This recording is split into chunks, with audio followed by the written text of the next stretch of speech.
né, Sara? O gravando? Ah, começou. Bom, boa tarde a todas e todos. Estamos aqui reunidos na primeira roda de conversa online do projeto Safety da UEL. Hoje, 13 de maio de 2020, quarta-feira, são 5 horas da tarde, temos a nossa convidada, professora Alane, certo? Professora ainda não, mas Alane, sim.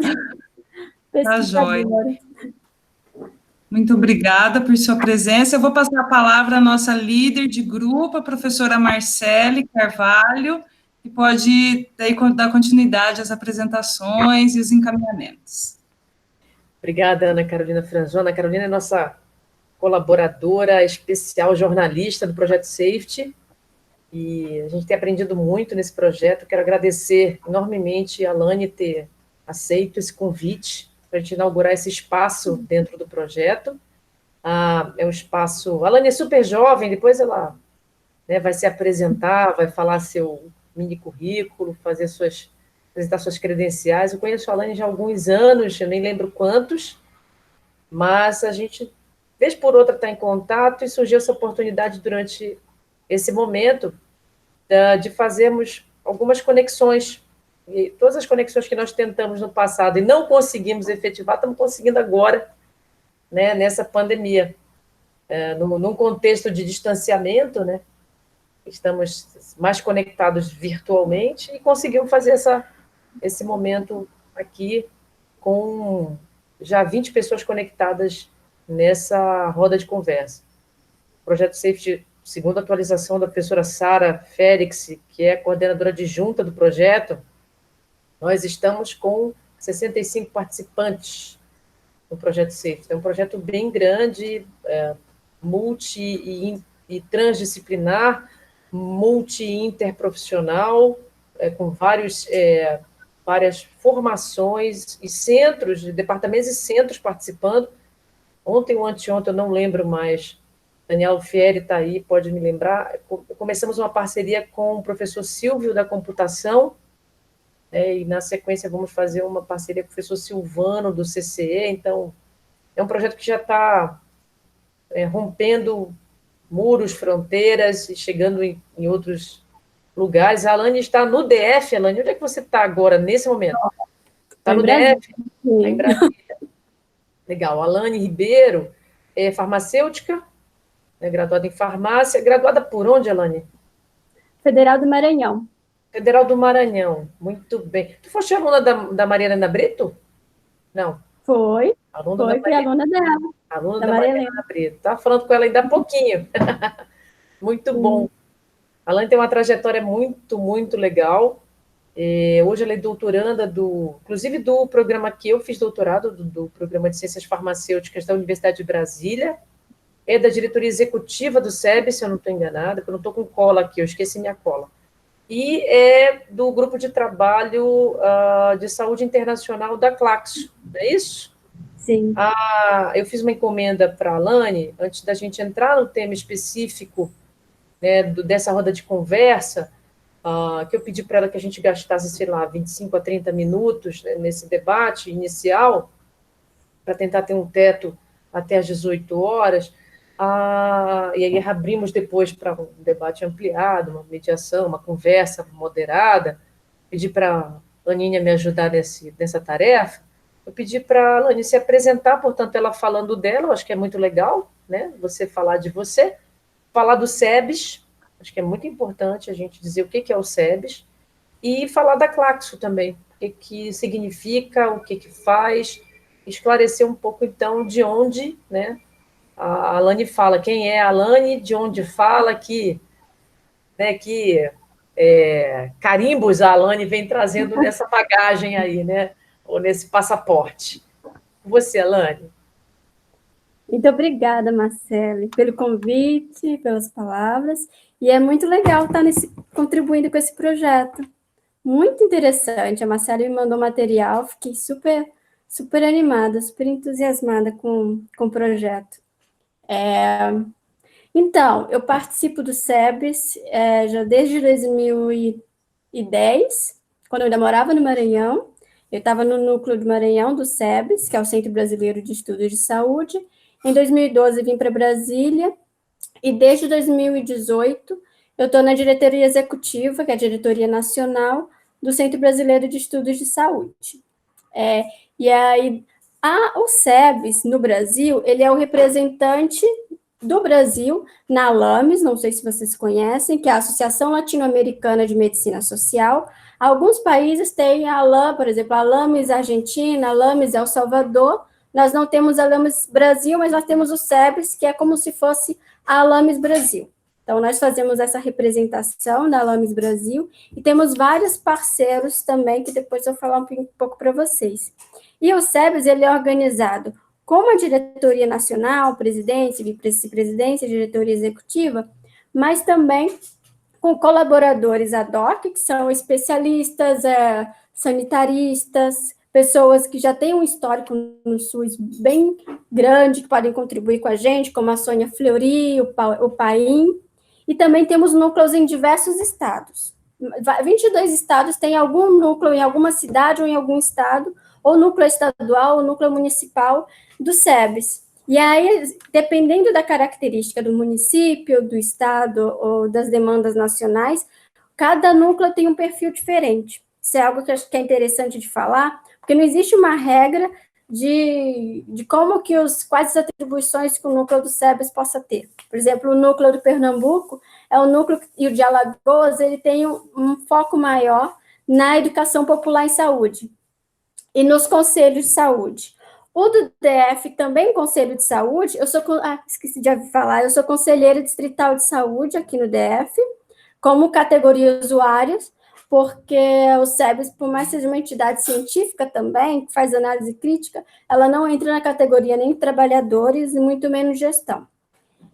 Mas além desse nosso papel de controle social, nós também fazemos análise da situação de saúde do DF, por exemplo, e também a análise legislativa nacional por estarmos em Brasília. O fato de estarmos em Brasília, muitos de nós trabalhamos na gestão federal, acaba que nós fazemos uma contribuição ao SEBS de forma nacional, também de uma forma bem contínua e bem atuante. Temos essa característica mista aqui no DF. Já Goiás já tem um perfil mais acadêmico, a sede fica na Universidade Federal de Goiás, então são perfis diferentes, o que deixa o SEBS bem enriquecido, é bem legal.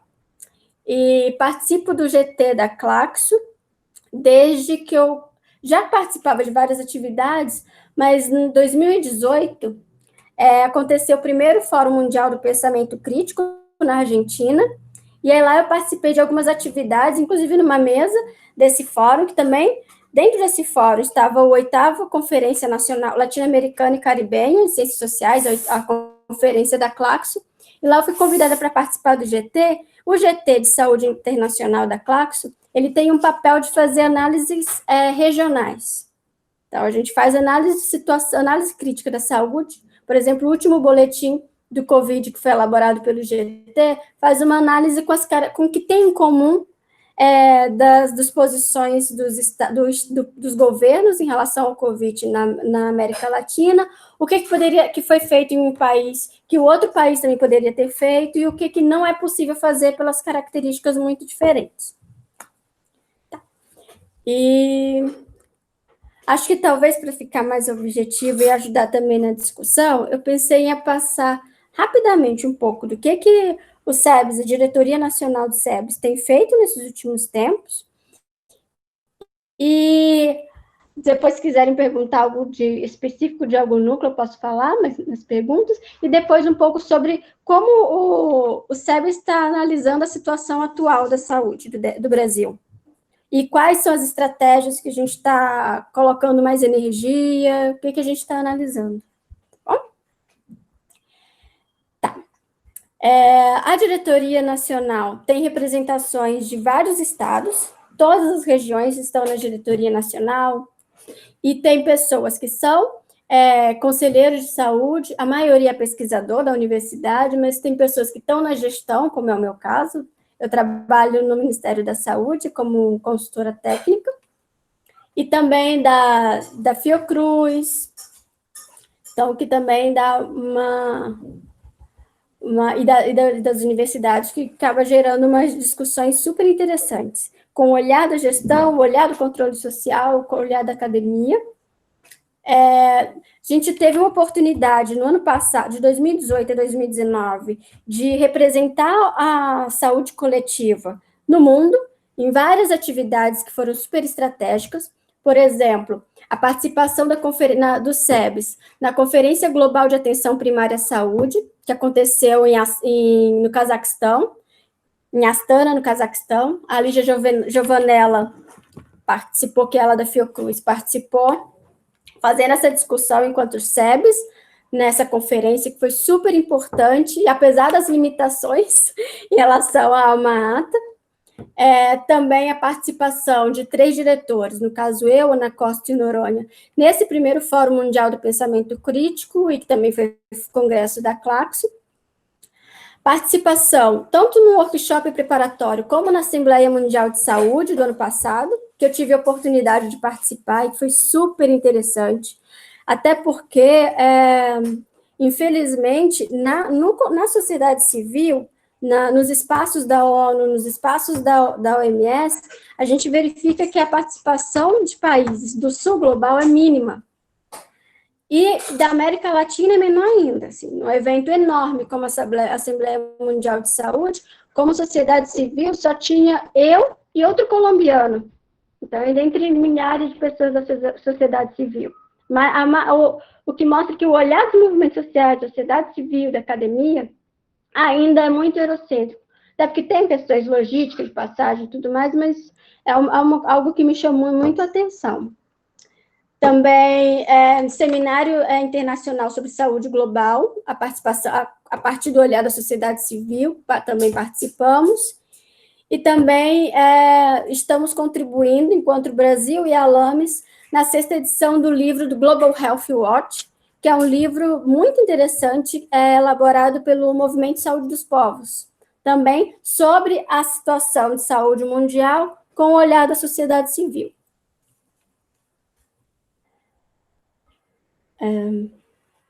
Entre os nossos parceiros aqui no DF, aqui no Brasil, perdão, nós temos representações, no caso, parceiros e representações, no Conselho Nacional de Saúde. Junto com a Abrasco, nós fazemos uma dobradinha, dependendo da pauta, vai um pesquisador da Abrasco ou vai um pesquisador do SEBS, se tiver mais afinidade com o tema. E também temos representação na COFIN, que é a Comissão de Financiamento, e também na CICTAF, que é a Comissão de Ciência, Tecnologia e Política Farmacêutica. Temos representação também do SEBS, fazemos contribuições assim, bem amplas com o olhar da saúde na Plataforma Brasileira de Política de Drogas, na Plataforma pela Reforma do Sistema Político também, onde o INESC, que é o Instituto de Estudos Socioeconômicos, tem um papel super importante, e também no Gritos Excluídos. E também temos vários projetos, várias parcerias. Uma específica super interessante no âmbito da educação popular e da comunicação é uma com a parceria com uma ONG alemã, chamada Médico Internacional, onde fazemos radionovelas, depois eu posso mandar até para a Marcele divulgar, que são radionovelas do cotidiano do SUS, do cotidiano das pessoas, e a sua interface com a saúde. É muito interessante essas radionovelas, e essa parceria com o Médico Internacional é super interessante também nesse sentido. Na Claxo, falei do Grupo de Trabalho de Saúde Internacional, mas outras pessoas da diretoria do SEBS participam também do Grupo de Trabalho de Estudos Sociais para a Saúde, que tem um perfil mais de análise econômica, social e dos determinantes da saúde, enquanto de saúde internacional e soberania da saúde faz uma análise maior no âmbito do sistema de saúde. E também participamos chama Rede LONSODES, que é a Rede Latino-Americana de Organizações e Movimentos Sociais pelo Direito à Saúde, que já tem uns 5 anos, que também é muito interessante, que inclusive fez um trabalho agora nesse mês passado sobre saúde mental e o Covid na América Latina, que também vou compartilhar. E algo que o SEBS está tentando fazer, que ainda tem muita dificuldade, e que eu acho que que a gente tem que aprender, e esse é o momento também, é em relação ainda à comunicação e saúde, por isso que a gente está fazendo essas parcerias muito na área da comunicação e saúde, porque, historicamente, o SEBS ele tem a revista de Saúde em Debate, tem a revista científica Divulgação, mas, no âmbito científico, nós produzimos muito, mas no acesso na informação, chegar até toda a população, a gente já tem muitas limitações, tanto de linguagem ainda, de visualização de dados, de apresentação da informação. Então, pensando nisso, em 2018, nós começamos a trabalhar num projeto de tradução do conhecimento de algumas publicações do SEBS para outra linguagem. E o que foi mais utilizado, que eu achei que foi para mim foi um orgulho participar, foi a tradução do conhecimento de uma publicação chamada Política de Austeridade Fiscal.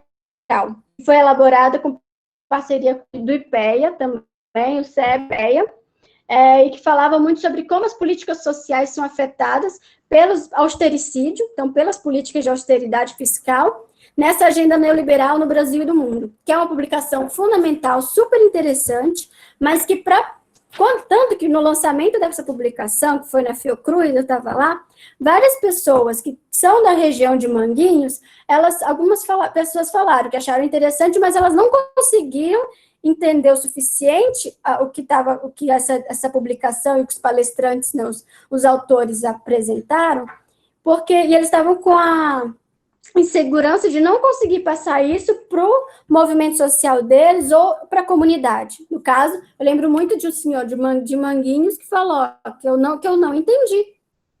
Então, pensando nisso, nós elaboramos 4 núcleos, o núcleo da Bahia, o núcleo de Goiás, o núcleo do DF, e acredito que o núcleo de Pernambuco.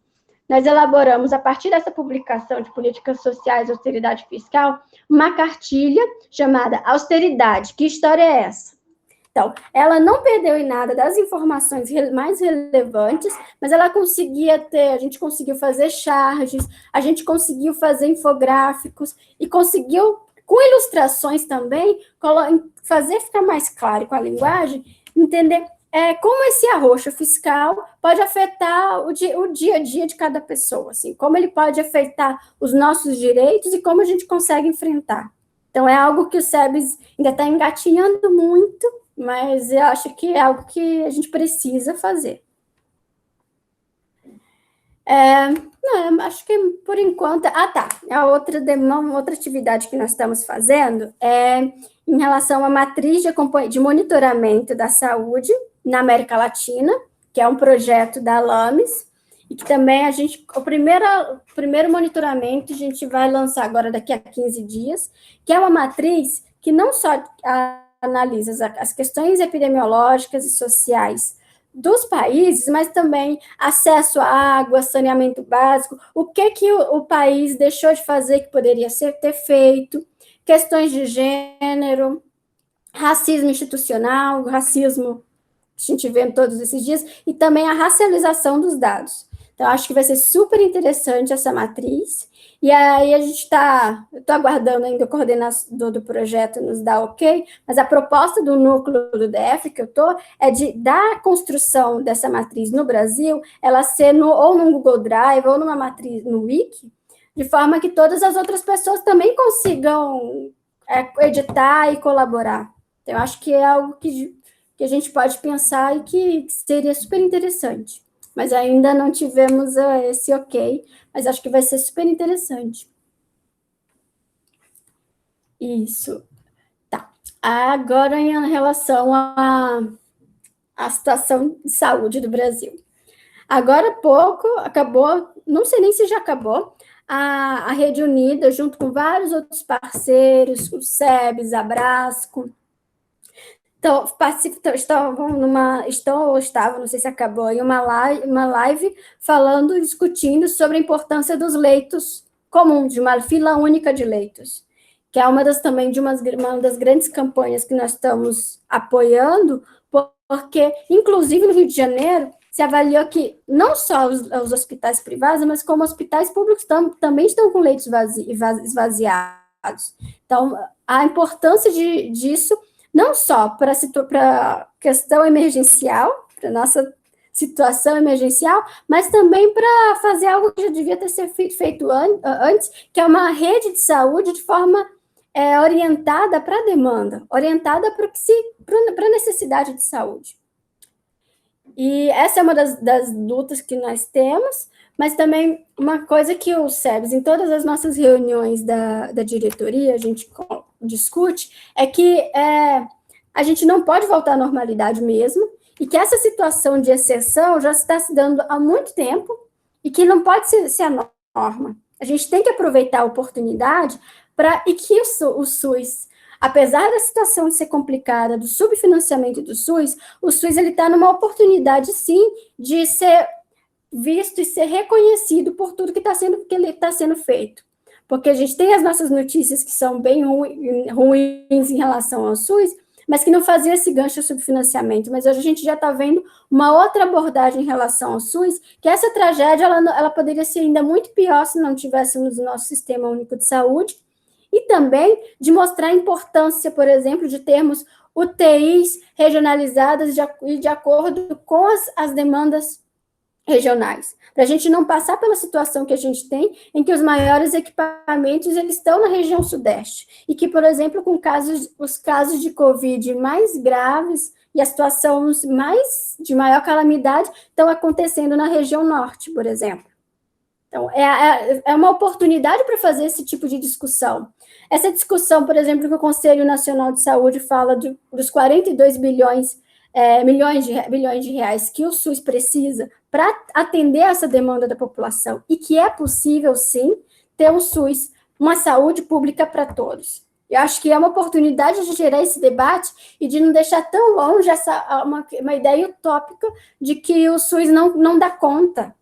Mas o SUS dá conta, sim. Se ele está conseguindo fazer tanta coisa com tanto subfinanciamento, imagina tendo o financiamento necessário. E para além do financiamento estrutural, mas também do talento humano. Nós temos capacidade de fazer, nós temos universidades incríveis. Nós temos capacidade de fazer uma educação permanente, de fazer formação, e temos trabalhadores que têm esse conhecimento do território, que pode ser melhorado, sim, algumas categorias especialmente, mas o SUS ele precisa de financiamento também para usufruir melhor do nosso talento humano, dos nossos trabalhadores, dos nossos estudantes, da pesquisa, da universidade. Então, nesse sentido, o Estado, que é um dos pilares de financiamento também, se ele escolher não garantir esses direitos das pessoas, indiretamente, mesmo o SUS sendo para todos, ele acaba fazendo uma escolha de quem deixar morrer. Porque hoje, eu estava até olhando no site da ANS, 77,7% da população brasileira não tem plano de saúde. Então, o SUS, não é o SUS dependente, mas o SUS, as pessoas que usam exclusivamente o SUS são 77,7%. Então, é muita gente. Sem contar que pode ser bem maior a porcentagem, porque tem as pessoas que não são contadas nesses cálculos, porque são muitas dessas pessoas, por exemplo, que vivem em situação de ocupação urbana, ocupação rural, e que não conseguem nem ter CEP. Então, desses 77,7%, podem ser até mais que 80% da população que usa exclusivamente o SUS. E aí, essa situação que nós estamos de pandemia, ela acaba escancarando um pouco mais essas desigualdades sociais e também a urgência de universalizar o acesso aos serviços de saúde, que não está mais só, felizmente, não está só no jargão dos profissionais de saúde. Então, a gente vê que outras áreas e outros setores estão fazendo esse tipo de análise mais ampla em relação ao SUS, em relação ao direito à saúde. E também, algo que também o SEBS, em todos os documentos, inclusive dos epidemiologistas que estão no SEBS, como o Heleno, que é um epidemiologista, que foi o vice-presidente do SEBS, agora está na diretoria executiva, é que o risco de agravamento do Covid, por exemplo, ele é ainda maior entre os mais pobres, devido à quantidade de doenças pré-existentes nessa população. Então, a importância dele e a importância de todas as outras políticas de renda básica e de em outros campos, como saneamento básico, direito à água, tem relação com essa morbidade, e nessa escolha, infelizmente, acaba que qualquer política, quando não é feita de forma para atender todos, ela acaba escolhendo quem vai passar pelas piores situações de atendimento.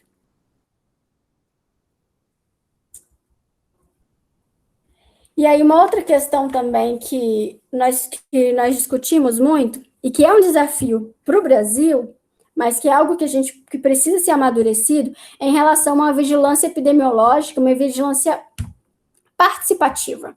Como é possível fazer uma vigilância participativa no Brasil? É possível. Nós temos a territorialização, temos ainda estratégia de saúde da família, temos vários instrumentos e ferramentas que possam contribuir com essa vigilância epidemiológica participativa, que seja uma forma não autoritária, mas que seja uma forma também de escuta.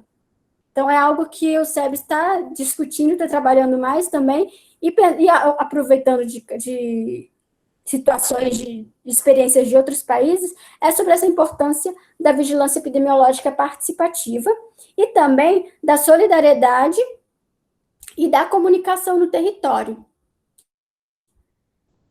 Então, algo que nós discutimos muito é sobre a importância de se desenvolver atributos comunitários de solidariedade. Atributos comunitários de solidariedade não só no serviço, mas também na comunidade em si, nos conselheiros de saúde, nas lideranças locais, pautadas nas necessidades urgentes do território, especialmente com foco nas populações mais vulnerabilizadas, mas também com o distanciamento social, utilizar esses atributos, a atuação à distância, utilizar da rede de saúde, do telesaúde, por exemplo, que está sendo utilizado de forma muito positiva na regulação da saúde, mas utilizar também o telesaúde, utilizar estratégias criativas de mobilização e também uma atuação à distância, por telefone, por internet, do serviço de saúde com a comunidade. Mas de forma solidária, de forma afetiva, no que for possível também. E outra questão que também discutimos e que já foi vários movimentos, vários sindicatos e vários setores relacionados ao trabalho, aos trabalhadores, fizeram uma nota sobre a importância do adoecimento por Covid-19 ser caracterizado como uma doença relacionada ao trabalho, tanto para fins previdenciários, mas também por toda a questão do risco ocupacional. Também é algo que nós discutimos muito, que tem que ser considerado uma doença relacionada ao trabalho, em todos os setores. E financeiramente, esse orçamento ele tem que ter uma prioridade para a proteção social. Do orçamento que ia para o Covid, não foi todo que foi prometido para o Covid, e parte desse financiamento ele não pode ser direcionado só aos hospitais, só ao nível hospitalar, ainda mais hospitais privados. Então, tem que ser um orçamento que seja focado também na atenção primária, no monitoramento dos contatos, no monitoramento territorial e também nessa criatividade do uso também à distância mesmo, do telesaúde, uso de telefone, uso de e-mail, quando é possível, quando se tem e-mail, para os que têm e-mail. E também é a questão que é a nossa linha de frente em relação à conjuntura, que é esse enfrentamento das desigualdades e também a importância dos serviços públicos de qualidade, mas em todos os níveis de atenção. E também de aproveitar essa oportunidade para fazer uma avaliação, uma análise e também trazer mais força sobre a regionalização também. E sobre, nós temos financiamento, não temos ser revogada a emenda constitucional que congela os dados, os gastos de saúde, em que nós perdemos milhões de reais anualmente, mas também de pensar a saúde da população de forma regionalizada, com as características locais, com as dificuldades, por exemplo, em logística de algumas regiões. Então, é algo que a gente precisa pensar, e também no olhar de não voltar à normalidade, mas de buscar o SUS que ainda não se concretizou. o SUS que a gente precisa ter para todos, é uma oportunidade que a gente precisa aproveitar. E também é uma questão civilizatória, porque a gente não pode deixar a população, especialmente a população mais vulnerabilizada, ser desumanizada, se tornar somente números. É algo, além também da questão do leito único, né, da regulação.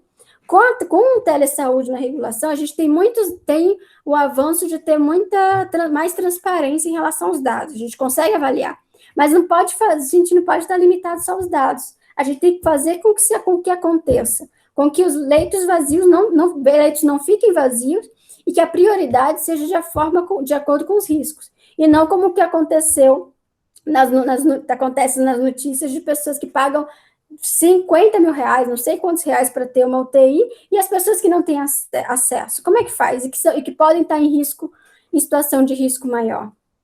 E a saúde mental também.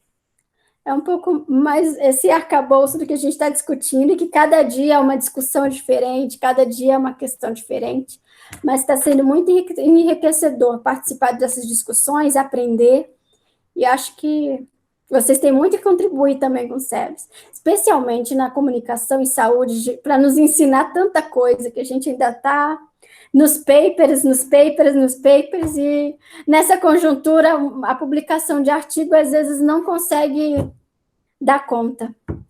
É isso, obrigada, espero ter aberto alguns caminhos. Alane, foi ótimo, eu estava aqui, né, me deliciando com a conversa toda, né?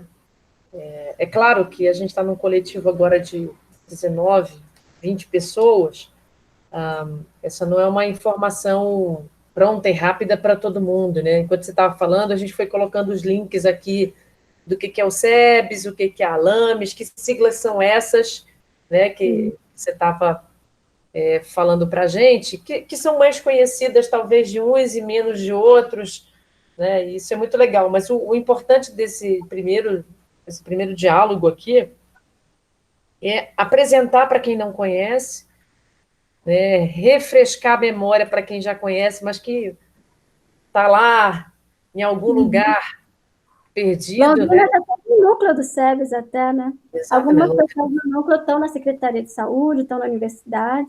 Exatamente. Aposentados também estão por aí, né?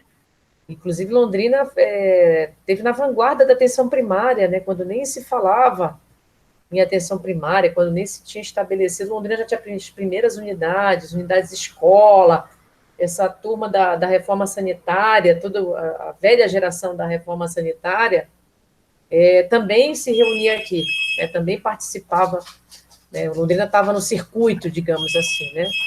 E sempre está, né? Sempre estamos no debate, obviamente. Mas eu queria te fazer algumas perguntas. Posso inaugurar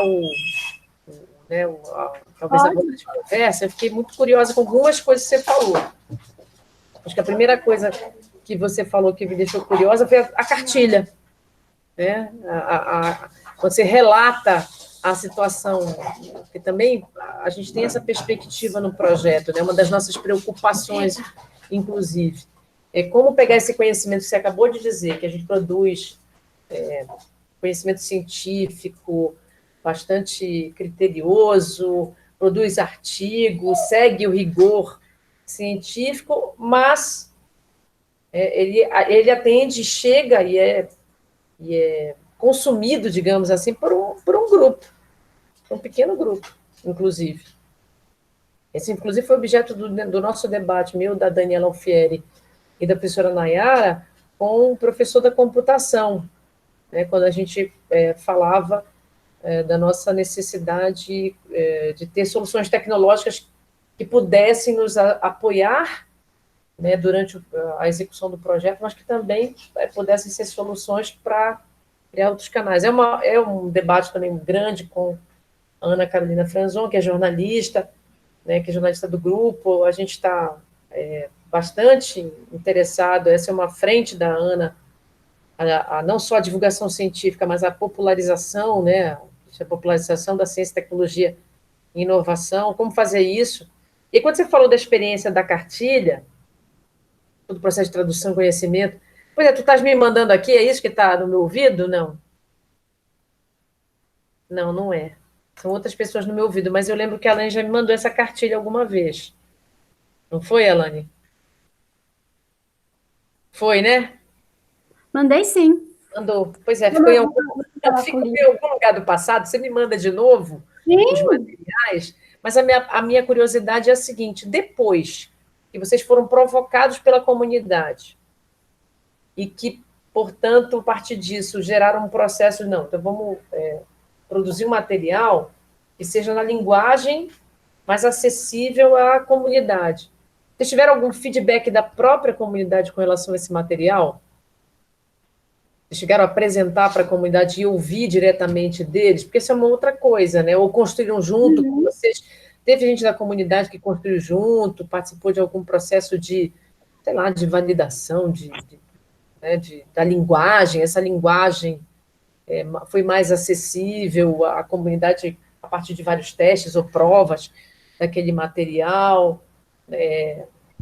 Talvez entender um pouco como foi esse processo, para a gente poder compartilhar, porque eu acho que é por aí que talvez se crie um laço entre o safety e o SEBS. Talvez a gente aprender junto como fazer isso.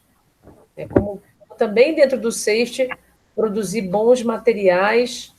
A gente está nesse debate, né, Aninha, de que veículos, que materiais, para que público, com qual linguagem, e como, então, traduzir esse conhecimento para esses diversos... Não é um público, são diversos públicos, são variados. Você tem uma linguagem para um público mais jovem, para um público de mais idade, você tem um veículo para um público X ou Y, enfim, você tem formas diferentes, né?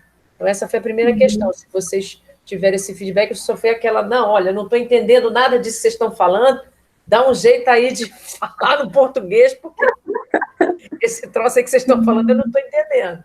Sim, sim. Então, nós fizemos o seguinte, na comissão que ficou responsável por fazer isso, os palestrantes, eles deram alguma validação também, e aí nós éramos pessoas da formação da saúde, farmacêutico, médico, epidemiologista, um economista do IPEA, que também é do SEBS, que é o Instituto de Pesquisa Econômica Aplicada. Então, pessoas que são mais acostumadas com a linguagem acadêmica. Então, como nós tínhamos 4 núcleos, 4 pessoas de 4 estados diferentes, nós encaminhamos essa versão preliminar para os conselhos municipais, ou no caso estadual misto, no caso do DF, de saúde, porque lá tem usuários, gestores e trabalhadores. Então, um dos setores que fizeram essa contribuição foi os conselhos de saúde. No DF, a gente fez uma apresentação presencial, e nos outros foi por e-mail. Então, nesse da austeridade, foi a nossa validação de linguagem, ela foi feita via Conselho de Saúde. Nas telenovelas, que é a parceria do SEBS com a ONG Médico Internacional, já a validação são com as pessoas que vivem, com agente comunitário de saúde, na telenovela que tinha agente comunitário de saúde, mas também com as pessoas que vivem em alguns territórios próximo a Fiocruz, com a região de Manguinhos, com a região da favela da Maré. Então, eles já estão fazendo uma validação bem mais ampla e bem mais robusta do que a gente fez. E também nós estávamos com um limite, com prazo também um pouco mais corrido, porque a gente tinha conseguido um financiamento para impressão, e que era para antes da Conferência Nacional de Saúde, para algum eventão que a gente queria divulgar a cartilha para todo mundo.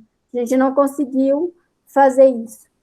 Na divulgação, nós enviamos para os conselhos, quase todos os conselhos que a gente podia, com a ajuda do Conselho Nacional de Saúde, e também no simpósio do SEBS, todas as pessoas dos estados que têm alguma articulação com o movimento social levou uma quantidade suficiente para as discussões nas conferências locais também, e também na atuação no território.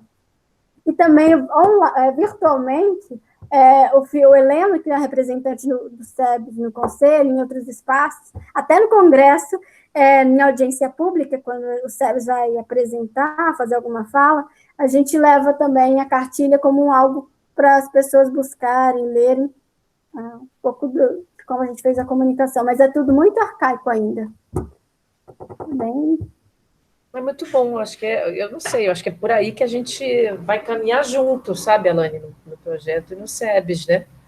A gente também está caminhando nesse espaço e quer aprender junto e desenvolver. Não tínhamos pensado concretamente assim como fazer, que articulação fazer. Os conselhos, eu acho que são espaços realmente importantes, né? Daqui a pouco, lá pelas tantas, no SAFE, quando a gente começar a produzir efetivamente alguns materiais, é isso aí, para os conselhos de saúde, conselhos, né, não só saúde, como mulher, né? Sim. As Idosos, residências multiprofissionais e as residências também são parceiros interessantes. No Pernambuco tem uma residência que é de saúde do campo, água e floresta, que tem um sebiano lá, que também é do Conselho de Saúde, e que é muito interessante, assim, esse trabalho conjunto que a gente faz com essa residência, porque eles têm um olhar bem interessante sobre algumas dificuldades, principalmente do pessoal, população ribeirinha, que para a gente é algo que nem passa pela cabeça. As residências têm um papel importante no ensino-serviço, que é bem interessante. A Sara deve estar super feliz ouvindo isso, que a Sara é a coordenadora, hoje é a coordenadora da residência multiprofissional de saúde da família, aqui, né, da UEL. Em transição, né? Já está há muito tempo, né, na residência, e a coordenadora adjunta do projeto, então tem tudo, né? Está tudo embolado, nossa gestão é bem coletiva, né? E está no grupo de trabalho junto com o Editor, que eu acho que não está aqui, eu não vi, que não está, né? Está estudando, começou com a organização do trabalho na atenção primária e agora ampliou, né? Na verdade, a gente vai estudar a atenção primária, né, Sara? Não é só a organização do processo de trabalho, é olhar a APS nesse contexto da pandemia, né? Se a Sara alguém quer fazer alguma colocação? Pergunta, participação, elogio? Não, elogios porque a gente, além de sermos todos fãs do SEBS, nós seguimos, né, a gente tem acompanhado a movimentação do SEBS neste momento, agora da pandemia, pelas mídias, né, que as publicações que o SEBS tem feito. E eu acho que é muito rico esse momento agora, esse encontro, porque o SEBS, ele tem essa veia acadêmica do aluno ainda em formação, ele já ser um militante pela saúde coletiva, né? E aí nós temos, né, falei, são 65 cadastrados no projeto Safety, mas alguns ainda estão experimentando se vão continuar ou não. E a gente faz, isso é da saúde coletiva, esse experimentar, essa coisa que é fluida, que é leve, a gente oferta determinadas coisas que às vezes a pessoa cola porque gostou. Então, esse encontro contigo do SEBS é algo que é muito rico porque é jovem, o SEBS tem essa característica de trazer o aluno, de trazer essa coisa que é dinâmica e muito participativa, e eles estão conhecendo também. Então, é uma oportunidade rica para conhecer algo que a gente ainda não tinha ofertado, né, Marcele? Esse encontro com o SEBS como uma potência de militância na saúde coletiva.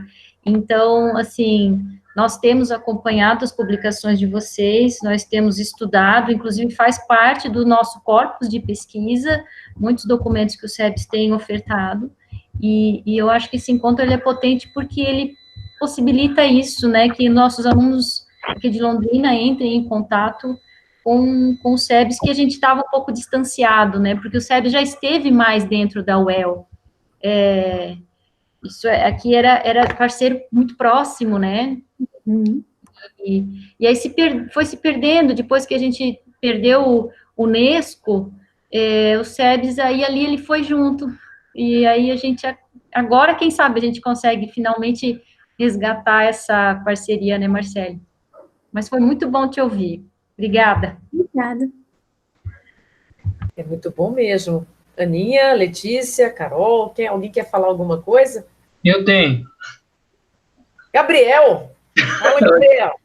Oi, primeiramente, parabéns, sério, porque eu realmente não sabia que era CEP, não sabia que era LAMES. É algo muito importante que está fazendo muita diferença para mim, né, principalmente para ter mais conhecimento sobre a saúde coletiva, sobre o SUS, principalmente porque eu estou estudando, que eu quero fazer prova, tenho que prestar prova também e tal.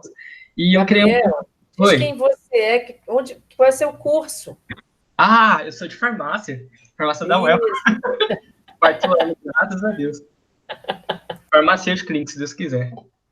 E a minha pergunta é assim, na verdade tenho duas. Uma que é pertinente, porque as pessoas perguntam assim, nossa, se o SUS é tudo isso, por que eu não sabia antes? Você acredita que eu realmente não saberia corresponder? Eu acredito. O que eu respondi para a pessoa é que às vezes é a falta de investimento em publicidade, em propaganda que promova mais, sabe? Que saber o que é o SUS, a cara do SUS, no caso, né? E, por exemplo, que as pessoas também não sabiam que o SUS poderia, como posso dizer, ter novos programas, tipo, como que era? Fitoterapia, dança, umas coisas assim, sabe? Que é de graça, que é para a população, e as pessoas realmente não sabem, né, dessa importância. E eu queria saber se acredito que depois dessa pandemia, você acha que então o SUS vai ficar, vamos dizer assim, mais, entre aspas, na verdade é famoso, né, mas assim, para as pessoas vai ficar ter mais credibilidade no caso, e as pessoas vão procurar mais ainda, mais informações e, quem sabe, ser militante também. Eu acho que, infelizmente, com o sucateamento que o SUS vem tendo já nesses últimos anos, fica mais difícil ainda para, no dia a dia, as pessoas sentirem, olha, como que o SUS está sendo legal, sendo que muitas vezes, para conseguir ainda uma consulta, é muito diferente, com o olhar do SUS para assistencial, que ele é bem maior do que isso, tem a academia da saúde, tem as práticas integrativas complementares, tem a questão regulatória toda, de análise de água, agrotóxico, mas na questão assistencial, a população ainda sente muito isso, assim, de quando não funciona uma regulação, então os equipamentos públicos estão subfinanciados e não conseguem um atendimento, é muito difícil, é muito mais complicado. Mas eu acho que agora é a oportunidade, porque esse SUS está sendo apresentado, descoberto, o SUS para além do assistencial, além da consulta médica também. Eu acho que, nesse sentido, vai ser bem mais interessante. E também, por exemplo, com a questão dos leitos, se a gente conseguir essa fila única dos leitos e tudo mais, essa regulação melhor, então, essa nossa ferida que nós temos, relacionada também, principalmente pelo subfinanciamento do acesso ao serviço, ela pode ser minimizada, pode ser mais transparente e pode gerar mais confiança para a população. Então, acho que ainda depende muito desses próximos passos. Mas eu estou otimista para esse SUS ser redescoberto como muito mais do que a fila, do que as reportagens e tudo mais. Nossa, sim. Esperamos. Obrigado, Bela, pela resposta. Mais alguém? Mais alguma colocação? Porque é instigante, né, Alane, Sara? Eu acho que a gente está num debate, Alane, você toca em vários pontos extraordinários, dão vários colóquios, inclusive está feito o convite, viu? Acho que temos que fazer... A nossa presidência do SEBS, ela está super animada para fazer um debate com vocês. A Lúcia Souto, não sei se vocês conhecem, Sim. Ela discute muito a questão dos direitos humanos com a saúde, além de ser uma militante, já tem uma estrada. Então, ela é muito legal por ela estar na academia, mas peronomútil. Então, a forma de falar é muito... A energia, assim, a gente sai de uma conversa com ela super animada. Queria contar um pouco para a Adelaine o movimento que a gente tem feito na residência. Sim. A Adelaine sabe que residência, ela oxigena o serviço de saúde, né? Então, nós somos um ponto que a gente tensiona muitas coisas que já estão cristalizadas, ou muitas vezes estão instituídas e ninguém coloca em análise ou rediscute por que é assim há tanto tempo.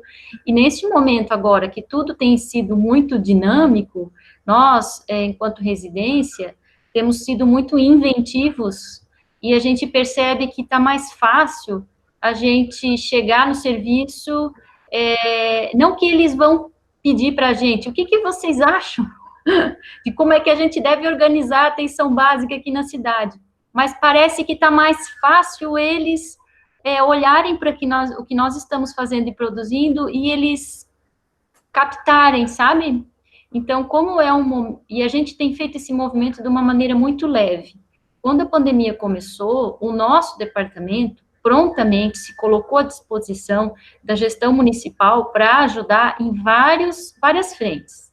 A questão porque o nosso departamento, ele tem uma série de profissionais que podem trabalhar apoiando a epidemiologia, a gestão municipal, com relação ao financiamento, com relação à organização dos processos de trabalho. Então, a gente se colocou e a gente tentou, né, ajudar. A gente percebeu que em alguns locais foi mais fácil essa aproximação, outros não, até porque estava, acho que todo mundo tentando entender como é que ia ser, né, e eles não quiseram de cara aceitar essa parceria. Mas aí, agora que as coisas já estão acontecendo, está fluindo um pouco mais essa aproximação. E aí, a nossa residência, ela tem tomado as decisões de organização dos processos de trabalho baseado em publicações e nos colóquios e nos painéis que estão saindo. A gente está muito antenado, a gente está de olho no que tem acontecido, funcionado ou não funcionado, né? E nós já estamos agora num processo de organização de uma segunda fase e que parece que a gestão começa a olhar para nós assim, bom, eles como é que eles estão fazendo lá naquelas 2 unidades básicas mesmo? Onde é que a residência está? Como é que eles estão fazendo? Está funcionando? Não está? Então, isso que eu acho interessante, sabe? Esse momento da pandemia e do jeito que a gente se colocou enquanto academia, não de um jeito impositivo, nós temos o saber, a gente sabe como é que deve funcionar de uma maneira inteligente, o jeito que a gente se colocou na parceria de uma maneira muito leve foi bom. E a gente está sendo reconhecido pelo serviço agora. Então, isso eu percebo que temos muitas dificuldades, mas o nosso grupo dos residentes e dos professores tem sido um grupo incansável, na busca, assim, por revisitar os combinados. A cada semana a gente se encontra, tá? O que deu certo, o que não deu, o que a gente muda. Então, tem sido, assim, uma equipe muito... Eu estou muito, muito contente com a equipe que a gente tem trabalhado, que tem sido uma equipe bem parceira, e embora todos cansados, mas todo mundo está querendo dar o melhor de si, o melhor para o usuário, né? E a gente agora está indo para o território, explorando o território, e a gente já começa a ver como é que vai fazer visita, e como é que vai visitar a casa, todo mundo vai usar Face Shield, não, o ACS fica lá fora ou o ACS entra na casa? E aí, então, agora a gente está nesse processo, né, a cada semana vem uma coisa nova para a gente estudar, mas a residência, ela tem sido um bom provocador aqui do serviço municipal, e a gente percebe que a gente está tensionando e coisas positivas estão saindo disso. Muito bom, e bom também de ser um momento de experimentação também, né, de criatividade, de aproveitar a oportunidade. Exatamente, acho que é isso que fica... Você falou algumas coisas na tua apresentação que me marcaram. Entre as coisas que me marcaram foram, assim, temos que aproveitar, o SEBS, né, diz isso, inclusive, você falou nas reuniões do SEBS, temos que aproveitar esse momento para mostrar o SUS, né, mostrar a grandeza desse sistema de saúde. E eu acho que uma coisa que também, né, ficou, que é sair desse lugar que a imprensa e que muitas vezes o próprio Ministério da Saúde e os gestores colocam, não os gestores municipais, porque esses não necessariamente entram nessa jogada, mas os grandes gestores, talvez o governo federal e alguns estados, entram nessa jogada que é a centralização na alta complexidade, né? Que é a crise dos respiradores, a crise das UTIs, a crise da assistência hospitalar e uma coisa que ainda aparece muito timidamente nos debates, mas aparece mais, obviamente, nos colóquios, nos painéis, nos espaços da militância, né? Os espaços que Abrasco, Rede Unida, né, e outros, a ISC na Bahia, né, estão desenvolvendo, onde a atenção primária ela ganha destaque nesse debate. Mas é muito lá nesses espaços, não nos espaços desse que deveria ser o coordenador, né? Que a gente vive no Brasil uma crise, por exemplo, são muitas crises, e se eu ouvir, e me parece verdadeiro, são muitas crises dentro de uma crise. São crises dentro de crises. A gente não sabe qual é a crise maior, na verdade. O que a gente sabe é que tem uma pandemia, que nós temos a Covid aí, ela ganha centralidade, mas nós temos a pandemia da violência contra a mulher, nós temos as doenças endêmicas, epidêmicas que estão aí, nós temos as pandemias silenciosas de todo tipo, né, que são as morbidades prevalentes na população, que tu falaste, inclusive, né, que são uma grande preocupação, principalmente exatamente nas populações vulneráveis, né? A pandemia da desigualdade social, né, que coloca essas populações em extrema vulnerabilidade, e que quem traz para o centro do debate a APS é exatamente esse grupo que faz ciência, né, que está fazendo discussão científica, que tem os epidemiologistas, que tem os sanitaristas, epidemiologistas e gestores, enfim, que estuda gestão e outras áreas, mas que está nesse espaço de militância também. Quer dizer, essa relação que é falsa, né, uma falsa dicotomia de que ou eu sou cientista ou eu sou militante, que nesse momento, né, para a defesa, eu acho que atende um pouco a colocação do Gabriel, para a defesa desse sistema, para que esse sistema ele sobreviva a mais essa crise, né, que ele atravesse mais essa situação. E como você falou, ele atravessa momentos nessa crise já com várias outras crises impostas a ele, que não começam de hoje, que começam diante da própria existência dele, né? A crise da força de trabalho, né, que já foi tema de alguns colóquios e que volta para a ordem do dia, no sistema de saúde, quando a gente fala das equipes de enfermagem, dos médicos, eles ganham notoriedade, essa crise ganha notoriedade na mídia, né, na grande mídia.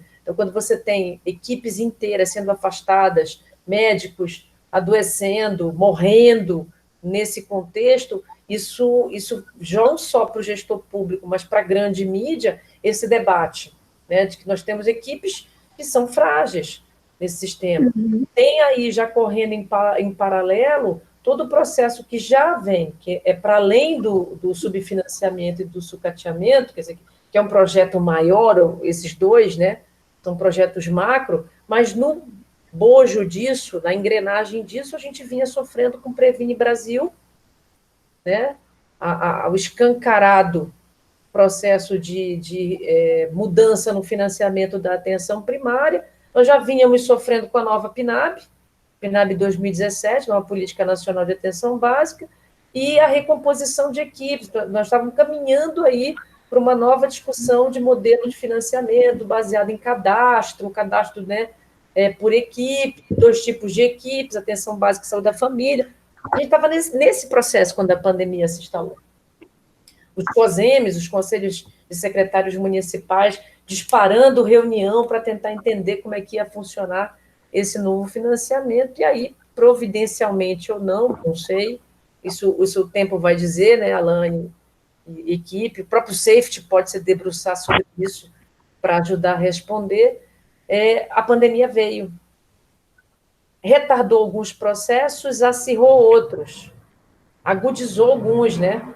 Expôs várias vísceras do sistema de saúde, E aí tem uma questão que é importante, que tu colocaste também, que eu achei bem legal, assim, alguns pontos, que é esse olhar do SEBS sobre essas populações vulneráveis, por esses povos mais marginalizados, que é uma tônica, né? Que sempre foi a tônica do SEBS, né? Embora você tenha pesquisadores, né, cientistas na composição do SEBS, mas o SEBS é um espaço, tanto que ele milita, e tu militas, no segmento de usuário, né? Tanto que o SEBS tem essa relação forte com os territórios, com o segmento de usuários, com essa linguagem mais próxima, isso você estava falando até desse conflito talvez interno do SEBS, de, poxa, a gente produz tanta coisa, mas essa produção não chega a quem deveria chegar, e que vira uma crise. Mas até na análise, rapidinho, na análise crítica mesmo que nós fazemos, a gente discute muito e usa muito, né, nos nossos textos do pesquisador e do filósofo Membe, de Camarões, que fala muito sobre a necropolítica, mas também do brutalismo. Isso, do brutalismo que a gente vai ter aqui para frente, e que é um brutalismo onde as pessoas vão ser cada vez mais desumanizadas, especialmente com os filtros das mudanças climáticas, o racismo ambiental, onde as pessoas que estão nesse sul global vão ser as pessoas que vão ser mais atingidas. Então, as evidências mostram que essas populações já vulnerabilizadas vão ser as mais vulnerabilizadas daqui para frente, e também de forma regionalizada também.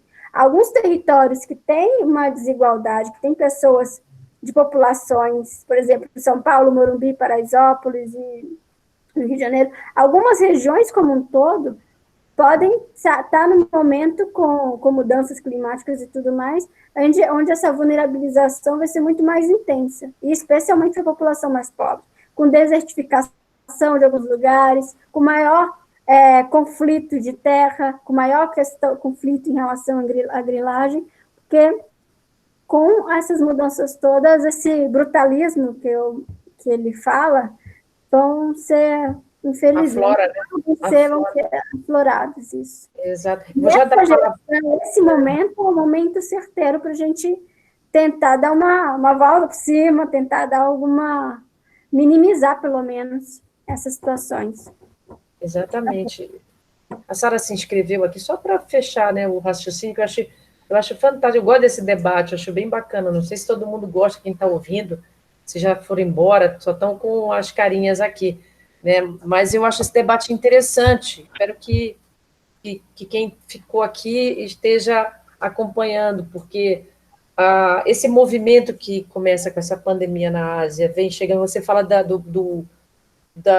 atitude ou do olhar eurocêntrico sobre as coisas, ou esse eurocentrismo nas políticas, na forma de conduzir e dessa participação precária, né, da América Latina ou dos povos, né, mais periféricos nesse debate. A gente está vendo nessa pandemia a ficar escancarada exatamente essa desigualdade, não só no Brasil, mas no mundo. Essa desigualdade, ela vem quando você olha a forma como a pandemia se desenvolveu, saindo da Ásia, chegando na Europa, o quanto ela atinge na Europa, e como ela chega no Brasil, mesmo nos Estados Unidos, que não tem um SUS, trabalha com seguridade, né, mas veja onde ficou, quem é o epicentro nos Estados Unidos e a quem atinge nos Estados Unidos, pobres, negros, né, que não tem acesso a nada, que tem uma população obesa, cheia de comorbidade. Então, é isso. Esse é o cenário. Mas quando chega no Brasil, fica evidente que a gente tem um Brasil da metade do país para cima, pegando o teu Distrito Federal, onde tu estás, né, para cima, e do Distrito Federal para baixo. Os nossos estados, o meu e teu, Maranhão, Pará, Amazonas, né, fica escancarado toda a precariedade de investimento, de um lado, do sistema, a outra, a precariedade e a manutenção da desigualdade, dos baixos IDHs, Maranhão é líder nesse ranking, inclusive, né, da extrema pobreza, do distanciamento, porque distanciamento social para nós hoje na pandemia é uma coisa, mas na Amazônia, distanciamento social é vazio de terra, terra sem gente. É isso, você tem uma população concentrada na capital, você tem, para sair da capital para algumas cidades, 24 horas subindo o rio acima de voadeira, semanas de barco para chegar em algum lugar. Então, isso, quer dizer, é um Brasil que parte dos brasileiros nem conhecia, nem sonhava em conhecer, está escancarado agora. Mas mesmo escancarado nesse momento, a culpa ainda é muito individualizada. É imputada à pessoa que não cumpriu a medida de higiene, a pessoa que não fez tal coisa, a pessoa que não colaborou, porque o lockdown não dá certo, porque... Esse é o debate, eu vou passar para a Sara, porque o dedinho da Sara já está coçando, mas isso aí, a gente tem que produzir esse espaço com o SEBS, viu, Alanis? Alanis é ótimo, Alanis Marcelo. Para fazer esse debate sempre, porque eu acho que é fantástico, por essa perspectiva dos povos, das populações, do impacto das grandes obras, da Brumadinho, do Belo Monte, com a saúde. Exatamente. Saritia. Isso que a Marcele falou, né, dá o gancho, assim, que eu estava querendo tocar no assunto, é que eu tenho estudado muito, eu sou da linha da biopolítica, da micropolítica, estudo muito Foucault, e os nossos referenciais teóricos agora estão falando da volta da disciplinarização dos corpos. Então, essa coisa assim, de ver um idoso na rua e dizer, volta para casa, por que você está na rua? Por que ele está na rua? Vai morrer, velho. Às vezes ele quer, mas às vezes ele quer porque na casa dele moram 10 pessoas, e talvez a rua seja melhor para ele, ou porque a vida dele acontece na rua, ou porque não tem ninguém para buscar as coisas, e ele vai. Então, assim, não é você apontar na rua, você controlar o outro, você baixar um aplicativo no seu celular para que o Estado do Paraná saiba todos os seus sinais vitais todo santo dia, e isso a gente se sente cuidado, né?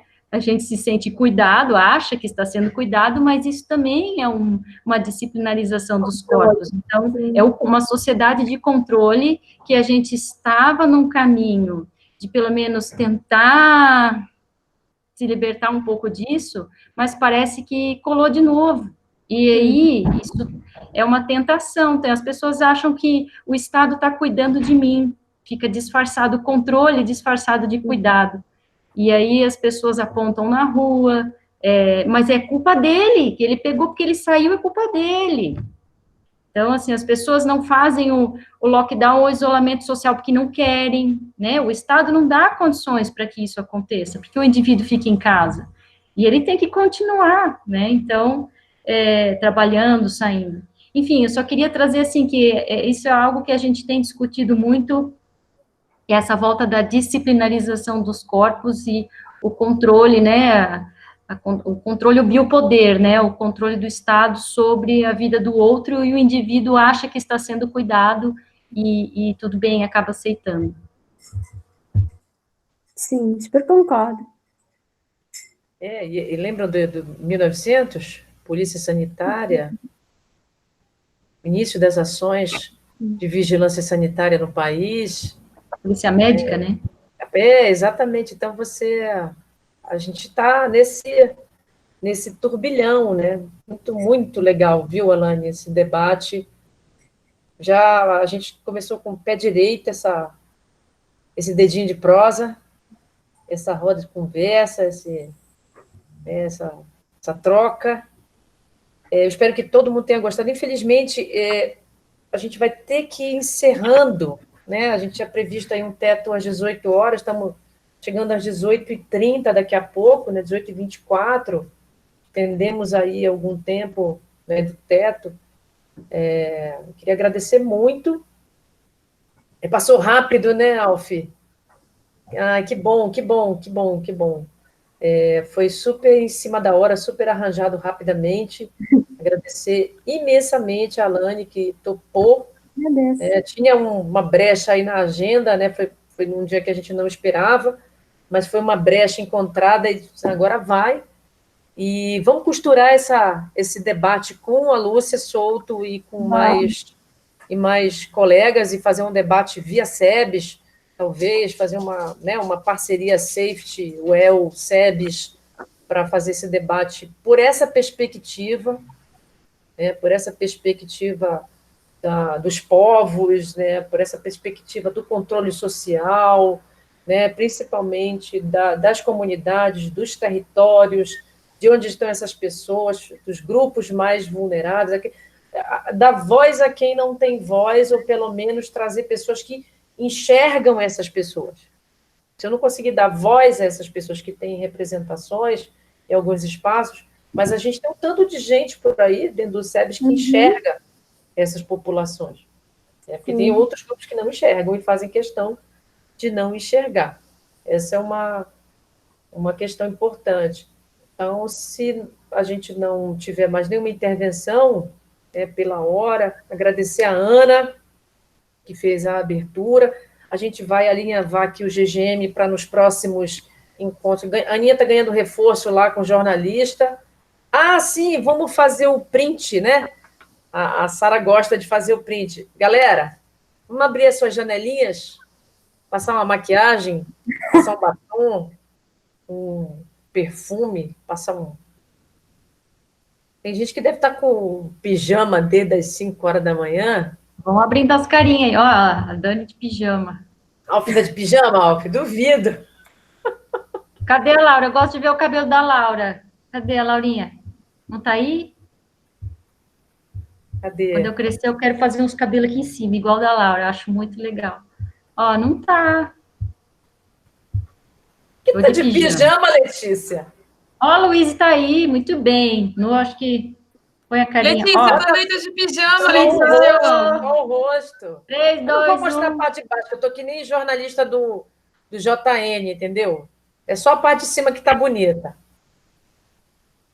Aê! Cadê a Letícia? Letícia, faz só o rosto, Letícia. Aê! Tá ótima. Ah, para. Ah, ficou linda. Vou mandar no grupo. Você vai fazer o print? Fez o print, Sara? Já? Nem sorri? Não deu tempo nem de passar o batom. Poxa, mais uma. Noa, abre o vídeo, Noa. Ah, Letícia já sumiu. Laura. 3, 2, 1. Peraí, Noa, senão vai sair a tua frase ali. Aí, 3, 2, 1. Aí, ó. Vivo Safety. Aí, agora não abriu. Eu não estava sabendo fazer esse negócio, muita tecnologia. Opa, vamos lá, mais uma. 3, 2, 1. Nossa, tem que ver. Massa. Safety! Muito bem, Safety. Beijo, gente. Obrigada. Obrigada, Lani. Obrigada, Lani. Foi maravilhoso, foi muito bom. Espero que você possa contribuir muito com o nosso grupo. Eu também, espero aprender. Dani que está fazendo, a Daniela Alfieri, essa que disse que estava de pijama, que está aí na tela, ela que está conduzindo o grupo de medidas farmacológicas. Olha, legal. Lembra que você me passou o informe? A Alane não falou, mas ela é consultora. Tu está no DAF, Alane? Estou ainda no DAF. No Departamento de Assistência Farmacêutica do Ministério da Saúde. Show! Trabalho com educação permanente e com os racionais de medicamento. Ah, ótimo. Muito bom. Gostei ainda mais da Lani. Gente, esses farmacêuticos vão dominar o mundo, gente. Olha. Eu sou a única fisioterapeuta. Ah, não, tem a Emily, né? A Emily, pô. É nós, Queiroz. Só duas.